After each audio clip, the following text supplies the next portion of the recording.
आपल्या प्रतिनिधी कविता लोखंडे तसेच आपले प्रतिनिधी मनोज दयाळकर हे आपल्याशी लाईव्ह द्वारा जोडले गेलेले आहेत। मी पहिल्यांदा कविताकडे जाते। कविता, अटल सेतूचं आता लोकार्पण होणार आहे थोड्याच वेळात। पंतप्रधान नरेंद्र मोदी हे देखील तिथे येतील।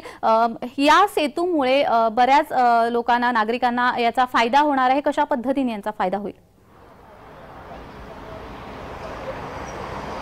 नक्कीच अटल सेतूचं उद्घाटन जे आहे हे आज थोड्याच वेळात पंतप्रधान नरेंद्र मोदी यांच्या हस्ते होणार आहे।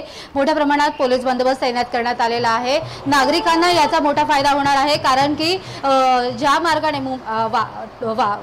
पनवेल किंवा पुण्यावरून जी येणारी नागरिक आहे त्यांना ज्या मार्गाने वाहतूक कोंडीला सामोरं जावं लागत होतं, ती वाहतूक कोंडी आता सुटणार आहे। त्यामुळे जो आहे अटल सेतू मार्ग जो आहे हा 22 किलोमीटरचा असून जे आहे फक्त 20 मिनिटांमध्ये जो आहे तो मुंबईला पोहोचणार आहे। आपल्याबरोबर नावाशेवा पोलीस स्टेशनचे सिनियर आहेत, आपण त्यांच्याकडनं जाणून घेऊया। सर, किती पोलीस बंदोबस्त इथे तैनात करण्यात आलेला आहे? काय व्यवस्था करण्यात आलेली आहे?